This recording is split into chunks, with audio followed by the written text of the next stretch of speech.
जय हिंद प्यारे बच्चों। आज हम देख लेते हैं मध्य प्रदेश बोर्ड की कक्षा 12 की हिंदी में पाठ 1 के अंतर्गत हरिवंश राय बच्चन की कविताएं दी गई हैं। तो सबसे पहले नंबर पर हम देख लेते हैं, इनकी एक कविता है आत्म परिचय। इस कविता की हम संदर्भ प्रसंग सहित व्याख्या करेंगे। और बच्चों में आप लोगों के लिए जो है पूरा यहाँ पर ऐसी ही फ़ोटो निकाल के लाई हूँ जिसमें आपकी संपूर्ण जानकारी यहाँ पर आपको दिख रही है। तो वीडियो पॉज करके भी आप लोग देख सकते हैं। सबसे पहले नंबर हम कविता पढ़ लेते हैं। मैं जग जीवन का भार लिए फिरता हूँ, फिर भी जीवन में प्यार लिए फिरता हूँ। कर दिया किसी ने झंकृत, जिनको छूकर मैं सांसों के 2 तार लिए फिरता हूँ। तो इस कविता में हम सबसे पहले क्या देखेंगे, शब्दार्थ देखेंगे, यानी कि जो कठिन शब्द है उनका अर्थ क्या है। झंकृत यानी कि तारों को छेड़कर स्वर निकालना, जैसे गिटार वायलिन होते ना तो उनके तार छूते हैं। स्पर्श, जो छूकर स्पर्श, तो इसमें 2 ही कठिन शब्द हैं, बाकी तो पूरी जो है सरल भाषा में ही कविता दी गई है। संदर्भ में हम देखते हैं, संदर्भ में प्रस्तुत पद्यांश हमारी पाठ्य पुस्तक आरोह में संकलित कविता आत्म परिचय से ली गई है। इसके लेखक हैं हरिवंश राय बच्चन। प्रसंग में हम देखते हैं, प्रस्तुत पद्यांश में हरिवंश राय बच्चन ने आत्म परिचय का सजीव चित्रण किया है। कहने का अर्थ है कि हरिवंश राय बच्चन ने अपने मन के भावों को अपना स्वयं का ही परिचय इस कविता में दे दिया है।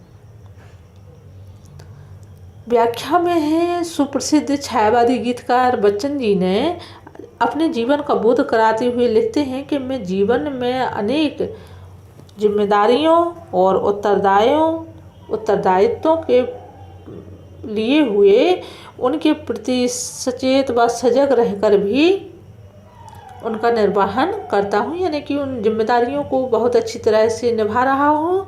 और फिर भी मैं अपने जीवन में जो है क्या प्यार प्रेम को लेकर के रहता हूँ, यानी कि जो प्रेम है उसको लेकर के रहता हूँ। कितनी ही चाहे कठिनाई हो, परेशानी हो, चिंताएं हो, लेकिन जीवन में जो है प्रेम मन के अंदर जरूर होना चाहिए। कर दिया किसी ने झंकृत, जिनको छूकर मैं सांसों के 2 तार लिए फिरता हूँ।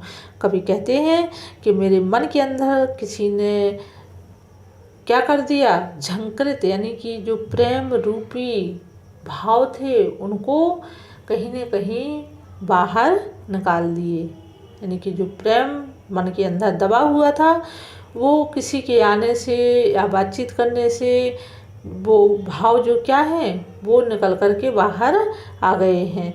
मैं सांसों के 2 तार लिए फिरता हूँ। तो कभी कहते हैं कि मुझसे प्रेम करने वाले मेरे किसी अपने ने एक बार मेरे मन की वीणा की भावना रूपी तार को छूकर झंकृत कर दिया। मेरा प्रेम हृदय से भरा हुआ है, मैं उसी प्रेम तरंग की सुखद स्मृतियों या यादों में जीता फिरता हूँ। तो ये इसका जो है क्या हो गया, पाठ जो पद 1 है उसका हमने व्याख्या देख ली। अब हम पद 2 की व्याख्या देखते हैं। आपको काव्य सौंदर्य में इसमें कुछ नहीं लिखना है। भाषा सरल सहज है, खड़ी बोली युक्त भाषा है और रूपक अलंकार है सांसों के तार में। और कवि ने अपने उत्तरदायित्वों के प्रति जो है सजग किया है। हम दूसरा पद देख लेते हैं। मैं स्नेह सुरा का पान किया करता हूँ, मैं कभी न जग का ध्यान किया करता हूँ। जग पूछ रहा उनको जो जग की गाते, मैं अपने मन का गान किया करता हूँ। तो हमें सुरा यानी कि मदिरा या शराब, पान यानी कि सेवन करना, जग की गाते यानी संसार की प्रशंसा करते हैं। संदर्भ में हमें वही लिखना है, ठीक है। पाठ्य पुस्तक का नाम, कविता का नाम और लेखक का नाम। प्रसंग में हमें जो पद में दिया होता है, तो प्रस्तुत पंक्तियों में कवि ने अपने मनमौजी जीवन शैली का सजीव चित्रण किया है। व्याख्या में हमें लिखना है, कवि कहते हैं कि वह सदैव प्रेम रूपी मदिरा का सेवन करता है। कवि ने इस बात के इंच मात्र भी अंतर नहीं पड़ता है। कवि के कहने का मतलब है मैं स्नेह सुरा का पान, यानी कि मैं हर दम, हर समय, हर पल कैसा रहता, प्रेम रूपी भाव में रहता हूँ। मैं कभी न जग का ध्यान किया करता, दुनिया उनके बारे में क्या कह रही है कभी उसका बिल्कुल भी नहीं सोचते।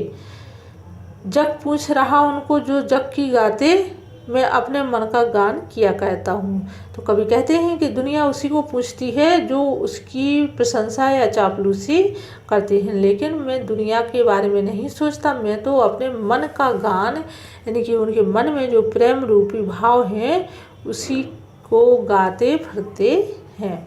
इतना आपकी इसकी व्याख्या है। काव्य सौंदर्य में कवि ने संसार की स्वार्थपरता का जो है सजीव चित्रण किया है। भाषा सरल सहज है, श्रृंगार रस की अभिव्यक्ति हुई है। उन्मुक्त का मतलब होता है, जैसे हम बोलते ना उन्मुक्त गगन, यानी कि खुला स्वतंत्र मुक्त। अभिव्यक्ति का मतलब होता है हम अपने मन के भाव या विचार को बताते हैं। तो ये 2 पद हो गए आपकी आत्मपरिचय कविता के, और आप बाकी बचे हुए पद मैं अगले वीडियो में बताऊंगी।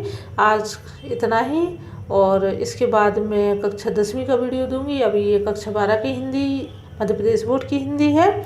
और बच्चों में विशेष रूप से आप लोगों से कहती हूँ कि कमेंट में आप लोग ज़रूर लिखिए कि आपको और किस तरह की वीडियो चाहिए, किस तरह से आप लोग अपने विषय से संबंधित पढ़ाई चाहते हैं।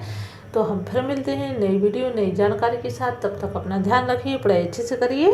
धन्यवाद।